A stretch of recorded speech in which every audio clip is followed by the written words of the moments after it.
नमस्कार दोस्तों, आप सभी का हमारे इस यूट्यूब चैनल में हार्दिक स्वागत है। दोस्तों, आज हम ऐसे टॉपिक पर चर्चा करेंगे जो हमारे इंग्लिश स्पीकिंग को बूस्ट करेगा और हमारे ग्रामर नॉलेज को भी बढ़ाएगा। तो आइए शुरू करते हैं वीडियो को। और पहला सेंटेंस है, हमारा पहला टॉपिक है लॉन्गिंग फॉर, और इसका जो हिंदी मीनिंग होता है के लिए तरसना या के लिए तरस रहा हूँ, इस टाइप के इसमें अकॉर्डिंग टू सब्जेक्ट और हेल्पिंग वर्ब के अनुसार ये बनेगा। और इसमें सबसे पहले सब्जेक्ट का प्रयोग होगा, उसके बाद helping verb is am are का प्रयोग होगा ये प्रेजेंट टेंस में, और अगर पास्ट की बात होगी तो वाज वर्ब का प्रयोग किया जाएगा अकॉर्डिंग टू सब्जेक्ट। उसके बाद लॉन्गिंग फॉर का प्रयोग होगा, उसके बाद नाउन या वर्ब की फोर्थ फॉर्म यानी जिरंड फॉर्म का प्रयोग किया जाएगा। तो आइए कुछ सेंटेंसेस देखते हैं कैसे बनाते हैं और उसको प्रैक्टिस करते हैं।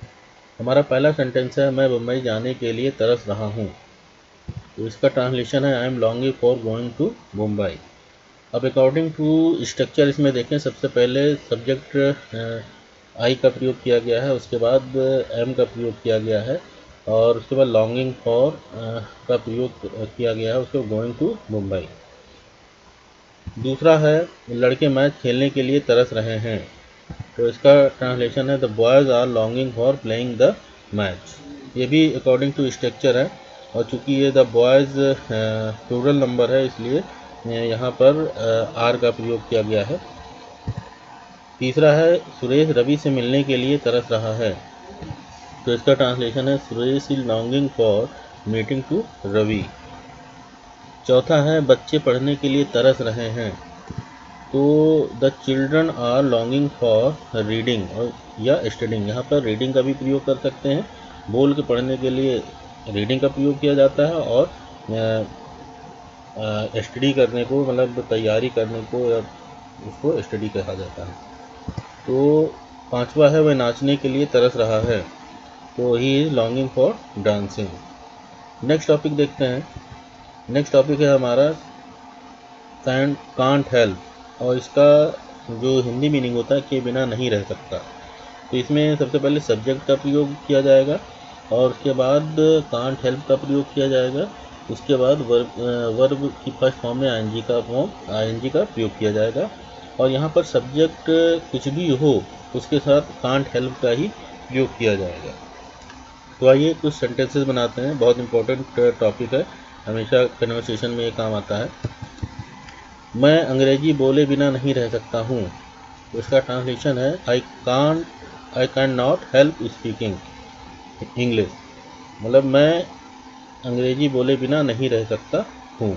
अब यहाँ पर ये जो कैन नॉट का कॉन्ट्रैक्टेड फॉर्म कांट का प्रयोग किया गया है, जिसे संकुचित शब्द भी कहते हैं या शॉर्टकट भी आप इसको कह सकते हैं। तो आइए दूसरा सेंटेंस देखते हैं, वह तुमसे बात किए बिना नहीं रह सकता है।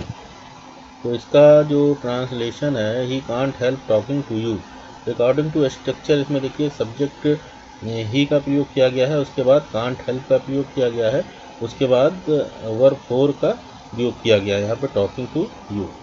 और यहाँ पर मैं बताऊंगा, देखिए ऊपर भी आई के साथ कैन नॉट का कांट का प्रयोग किया गया है, और नीचे ही के साथ कांट का प्रयोग किया गया है। जैसा कि मैंने अभी आपको बताया था कि सब्जेक्ट कुछ भी हो उसके साथ कांट का ही प्रयोग किया जाएगा, कांट हेल्प का। तो आइए तीसरा सेंटेंस देखते हैं, कोई खाना खाए बिना नहीं रह सकता है। तो इसका ट्रांसलेशन है, anybody can't help having food. चौथा है, वह क्रिकेट खेले बिना नहीं रह सकता है। ट्रांसलेशन है इसका, ही कांट हेल्प प्लेइंग क्रिकेट। तुम काम किए बिना नहीं रह सकते हो। You can't help walking. दूसरा टॉपिक देखते हैं, ये स्ट्रक्चर है, ये भी बहुत ही कन्वर्सेशन के दौरान इस स्ट्रक्चर का बहुत प्रयोग किया जाता है इस टॉपिक का।